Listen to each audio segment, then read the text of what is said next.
Hello, my lovelies. How are you today? Good. Okay. I want all the Jimin fans, the Jimin stands, the solos. Gather around. Come on. I want us to have a conversation. Come on and have a sit next to me. I'm a Suga stan. Suga is my alt. And so we're going to have a conversation for OT7, Jimin's, and everybody else and everybody in between. Okay, there's been a kind of a little disturbance in the force. There's been a little kerfluffle, if you will. So I've been talking about it on my YouTube channel. I've been talking about it a few videos. And then some of you have failed to see the bigger picture. So I am here to enlighten all of you, good, fine people, young folks, about the bigger picture. So let's address a few issues, okay? First of all, let's start at the beginning. So BTS Jimin, he's a member of the supergroup Korean idol group BTS, supergroup, global group BTS. In the news lately, in the past couple of days, what has been going on is that this lady, her name is Song Da-eun. She is a quote-unquote actress. I say that loosely. No shade, but she is an actress. She's also a TikToker. And she apparently sells memberships on her TikTok and gives content or whatever. I've heard that, she might be a part-time waitress. I don't know. That's neither here nor there. You know what? I'm not going to go there. Okay. This is not a video to drag her. Okay. I'm not trying to drag her. Just presenting the facts. Again, I'm all about the facts. But she posted a video on TikTok where it shows her coming down the elevator, and then she opens the door, and then Jimin is there, and he greets her like, "Oh, hey, da-da-da-da-da." Okay, she got on TikTok and been since 2022 implying that her and Jimin had a relationship, that they were together. She said all kinds of things. One moment they're together, then they're not together. Then one moment it was recent last week, then the next moment it was 5 years ago. I don't know. It's been scattershot and crazy. Again, I'm not on TikTok. I just read and what other people have posted, and I did my own research because that's what I do. So it's been a little scattershot. It's been a little kooky and a little cray-cray, to be honest with you, the whole thing with her. So to make a long story short, everybody was speculating. Hybe, which owns Big Hit, the agency or the label, what you guys would call a label, that Jimin belongs to, people were urging them, Big Hit release a statement. So Big Hit released a statement. You can go online and read many different translations of it. But it's a kind of a long, it's like a 3-paragraph, convoluted kind of thing. You can tell that legal and PR got together and wrote this, honey. You can tell legal and PR was delicately trying to put it together. And to make another long story short, they're saying that Jimin and Song Da-eun had a mutual connection or a mutual attraction or a mutual acquaintances, however, whatever translation you want to run through your Chat GPT or your Google Translator. Is it written in Korean? You can get it translated. People are trying to argue over schematics. Again, if you have a mutual connection or a mutual attraction, that's not a friendship. That's not a stranger. That's not a coworker. That's not a colleague. If somebody says me and another person have a mutual attraction, that is implied some sort of romantic tete-a-tete. And they said it was years ago. So again, mutual attraction, mutual connection, y'all can argue and try to do backbends and pee-pops all y'all want to and have your cognitive dissonance if you want to. But a mutual connection or a mutual attraction means that two people somehow went out together or dated or did something together that wasn't just friendship, okay? It wasn't friendship. It wasn't platonic. They didn't say they had a platonic mutual attraction.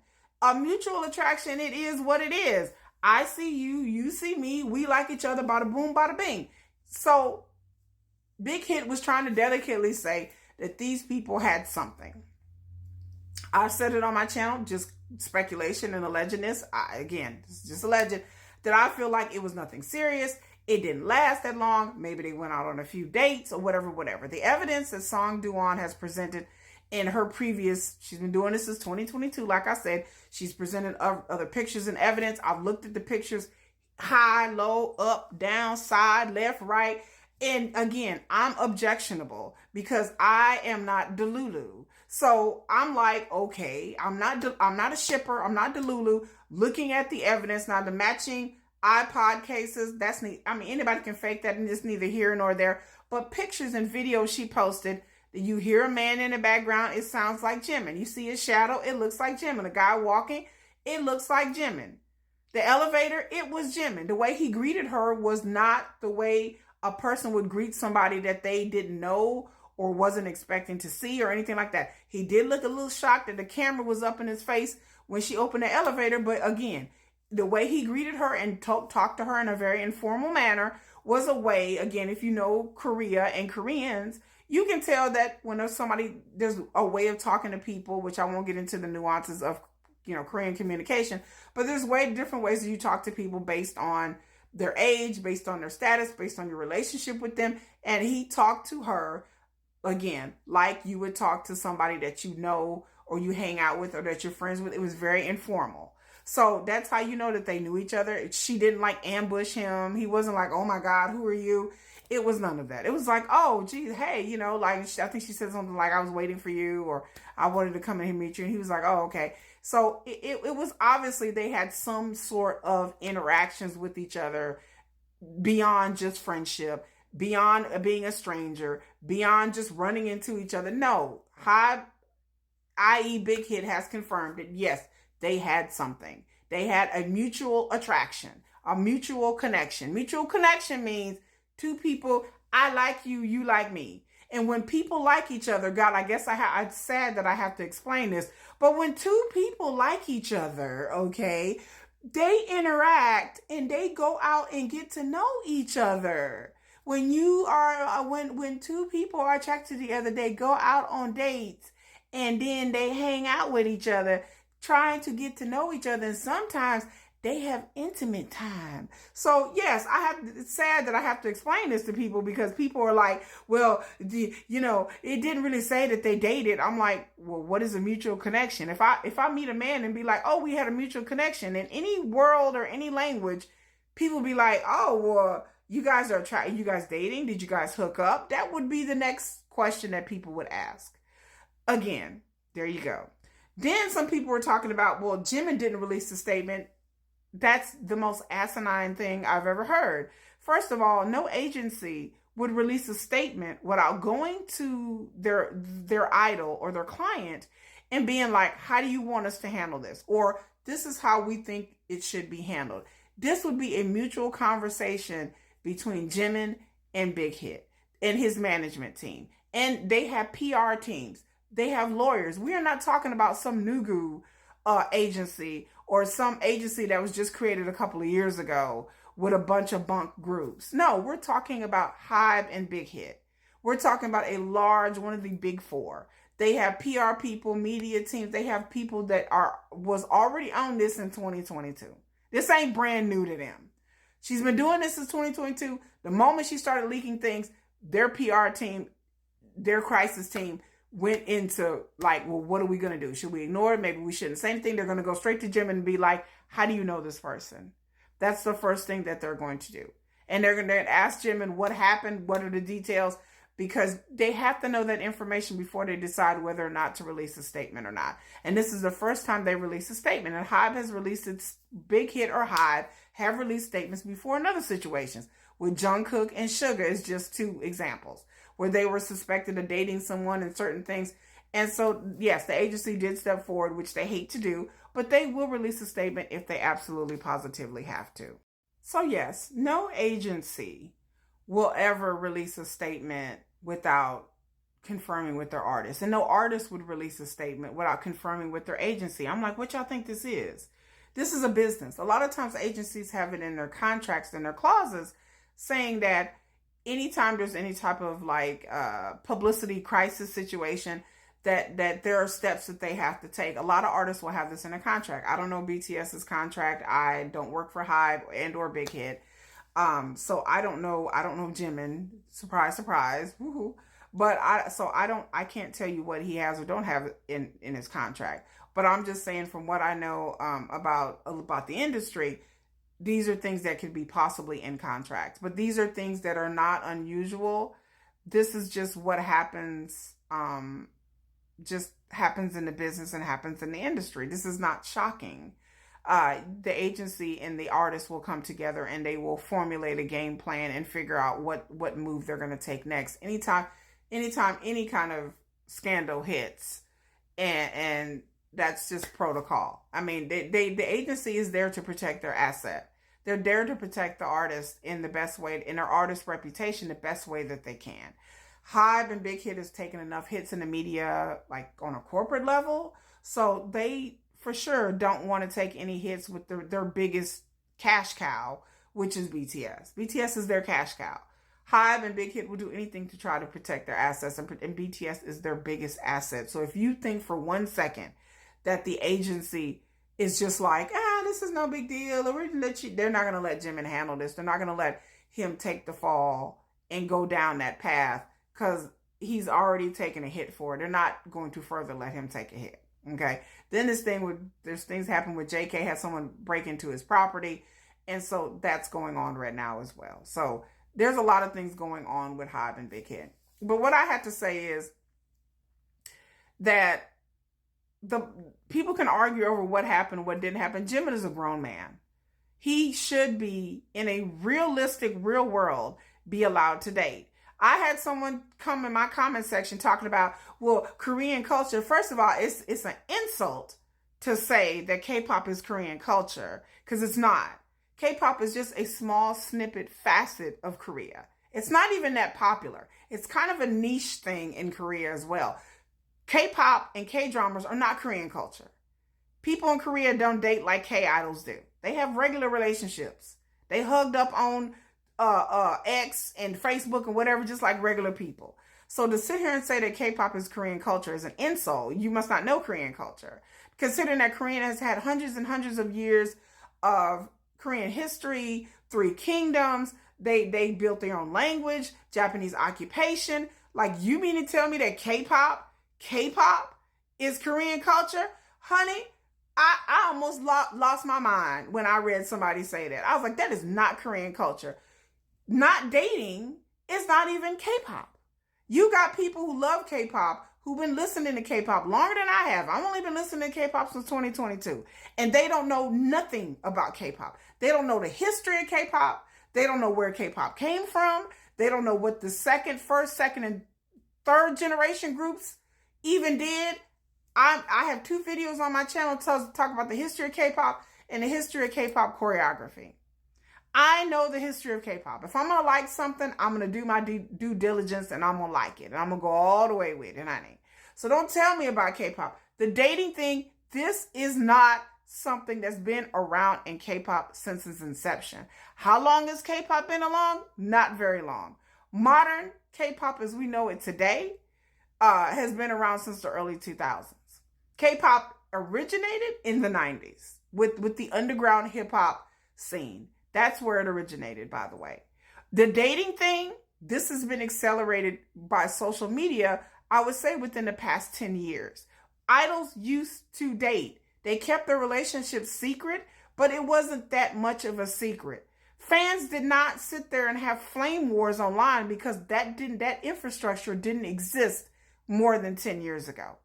The idea, these parasocial relationships and these Delulu fans has increased with the advent of social media. Again, this is not my opinion. Well, some of it is, but a lot of this has been studied, gone over with. There's articles you can read online about when and how this got started, because that was my question. So when did idols not be able to date? I even did a video about idols dating and how the agency fuels shipping culture and everything, which helps increases the parasocial relationships with fans, and one of the reasons why idols cannot date.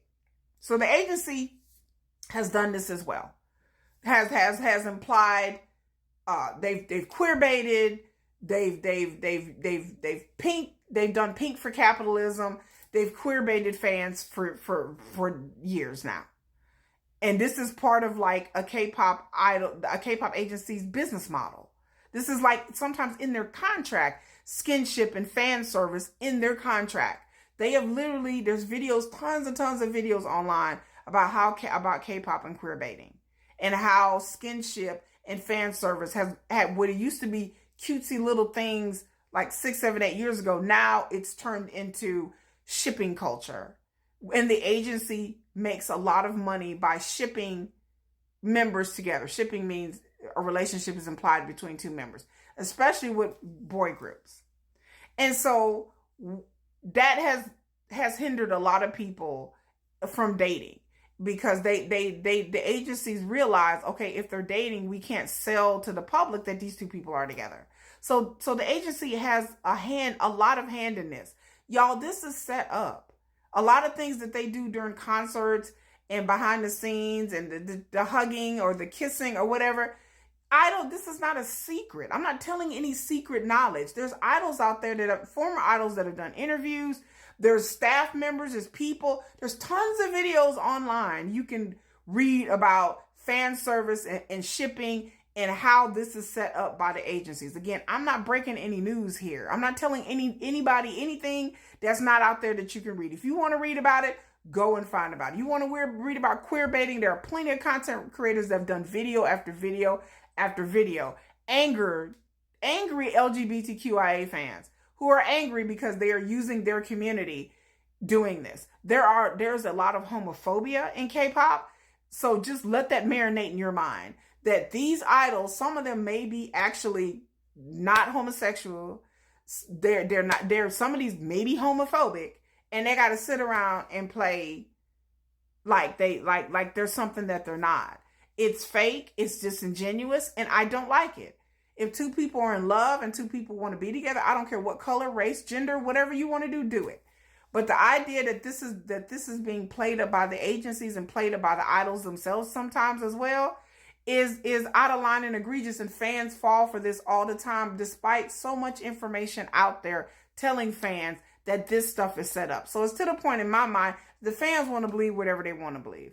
But the big overreaching problem is, and the overreaching theme of this whole video is, besides all that, the point is they're grown people and they should be allowed to have privacy. And this person who did this to Jimin was a bad faith actor, and she did something that was horribly bad, and she should not have violated his privacy. But beyond that, I like to think about the bigger picture. So you're thinking to yourself, what is the bigger picture? The bigger picture that nobody seems to be talking about is the obvious. So does that mean Jimin is never going to return on a Weverse? That's why I told Jimin fans to come sit next to me. As Suga being my ult, who had that stupid scooter scandal thing that I'm still angry about and feel cheated, it has driven basically Suga into the ether. So my question is this going to do the same thing for Jimin? And what does that mean? He has to disappear for a while? So what everybody is failing to see is, once again, the bigger picture. Here's the bigger picture.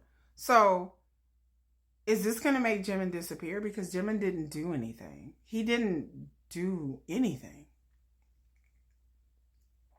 He didn't break any laws. He didn't hurt nobody. This young lady has not claimed that Jimin did anything bad towards her, or he used her, or anything like that. From everything that I read, she's never claimed any of that.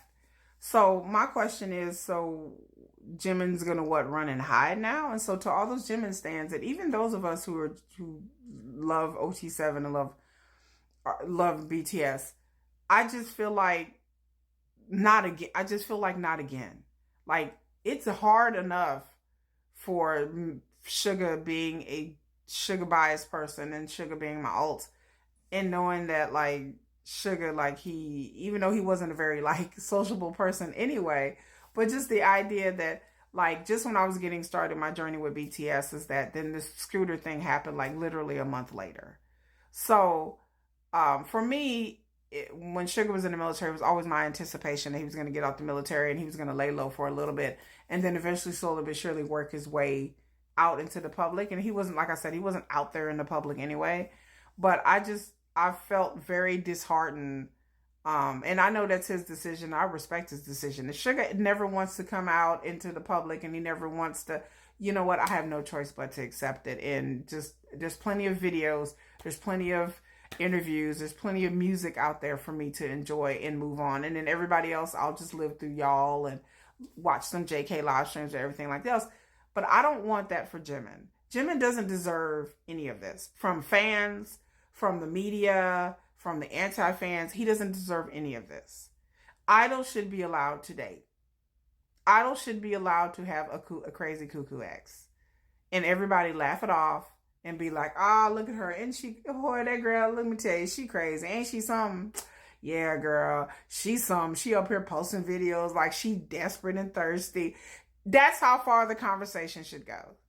Nobody should be talking about did they date? Did they not date? Well, I don't know if they dated or not. The statement didn't come from him. And why? Why would that even need to be discussed? Regardless if they had a short-term relationship, a hookup, a jump off, a long-term relationship, I don't care if she was even his baby mama. The point is, it's over, it's done with, it happened a long time ago. And of course, the bigger thing, it's normal. It's normal for him to have a relationship. It's not Korean culture. It's not, this is how K-pop has always been and always was. If I hear that one more time, I'm going to scream into my BTS pillow. It is not. K-pop has evolved. Back in the day, in the early days of K-pop, it was not like this. We have gotten to this point. Back in the day when you watched the era, like the second generation of Big Bang, and the things that they were doing on music videos, they were dancing with girls. There were sexy concepts. I talk about this all the time, the second generation of K-pop. So people talking about, well, K-pop singers, they can't be too sexy and they can't take the men, they can't take their top off. Nobody's ever done that. Are you sure? What do you mean no one's ever done that? It's on YouTube. You can see the videos where there were different men in different groups running around with no shirts on. Doing concerts, running around with no shirts on. No, K-pop became sanitized because they started to market it to people younger and younger right around 2014, 2015. They started marketing K-pop to younger and younger. That's what happened. Then TikTok happened. And then the music changed. And then the agencies changed. And the agencies realized that they wanted to make more money. And they figured out different ways to make more money. One of the ways is skinship, fan service.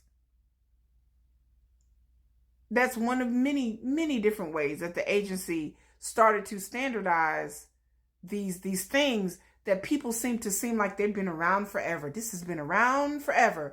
K-pop has always done that. No, it has not. Well, the women, they can't act grown and sexy since when? We had whole eras where we had a bunch of K-pop groups that had a sexy era. Different groups had sexy eras. There were different groups that are just sexy concepts. That was the thing for a while. Big Bang was walking around with men, transgendered men on a leash. They had girls in videos. You can't have girls and dancing with the men in the videos. They don't allow that in K-pop. Huh? Since when? They used to? Do you even know that? So don't tell me what can and can't be done in K-pop, because it has been done. It's just that y'all are not interested in knowing about the history of your own music. So don't tell me that K-pop idols can't date. They can, if the fans and the agencies would let them. So I don't want Jimin to go run and hide, because he's done nothing wrong. He's not the one that released the video or the pictures and everything like she's been doing since 2022. Jimin did nothing wrong. There's no reason why Jimin should run and hide. Jimin, I'm telling y'all right now, look into my eyes while I tell you this. Look into my eyes. K-pop idols date. K-pop idols hook up. You don't stand a snowball's chance in HE double hockey sticks with your K-pop idol. I love Suga. He is my ult. He is my favorite person in K-pop and outside of K-pop as an entertainer. But I know for a fact that I am not going to meet Suga and meet him and he fall in love with me and we're just going to ride off into the sunset in BTS heaven. That's not going to happen. I don't feel any jealousy or any type of way if Suga gets married. I don't own Suga. I don't own BTS. Neither do you, neither do me, neither does anyone else, even the agency. These are 7 grown men, some of them in their 30s. They have had girlfriends, they have had dating, they have had grecs, they have had hookups, they have had jump offs, they have had whatever. There's probably a chance that yes, and not just BTS, but all the rest of these groups as well. They are good-looking, rich, good-looking men. They have access to all types of women who are hitting on them, talking to them, trying to get to know them, maybe at any point in time, or them trying to get to know them. They have a right to have a private life. They have a right to love. They have a right to intimacy. They have a right to intimacy with love or intimacy without love. It's what we all do. They have a right to, they're human beings, not puppets, not dolls, not the source of your delusional fantasy. These are real people. Jimin deserves to pick a crazy one now and then. We all have. I know I have. I got some exes out there that are cuckoo for that obsessive, stalkers. And I'm not saying this lady is, but I'm just saying that y'all know we've all dated that type of ex. We all have them, almost. And so being a K-pop singer, it's hard to date. And it's a hard thing to do to find somebody that's trustworthy. That's why a lot of K-pop singers stay bachelors or bachelorettes.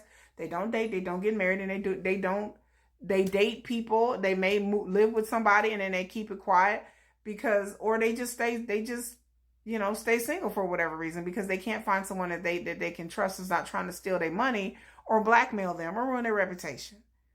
So, but I don't want Jimin to run and hide. So if I could talk to Big Hit and Hive, I would say, please don't do this. Face this head on. Give it a week or two for it to die down and then have Jimin pop up on a Weverse. Do not have Jimin sit out until spring of next year. Do not have Jimin pop up in someone's photo or someone's video here and there. Don't do that. Don't do that to us. Don't do that to Army. Don't do that. I don't want what happened to Suga to happen to Jimin. That is the bigger picture, the point that nobody's talking about. So that's my point and that's my issue. They can date whoever they want to date and they should be able to have a right to privacy. But if their privacy is violated, no one should be shocked. No one should freak out. People should just be like, and move on. And don't make the idol feel like they're a demon because they dated someone or have a relationship. Because again, we all should know that they date and they have relationships. So I just need people to grow up and realize that there's these things are going to keep happening. I've said it before. And so you just have to prepare for it and get ready for it and face it that like we live in a different day and age.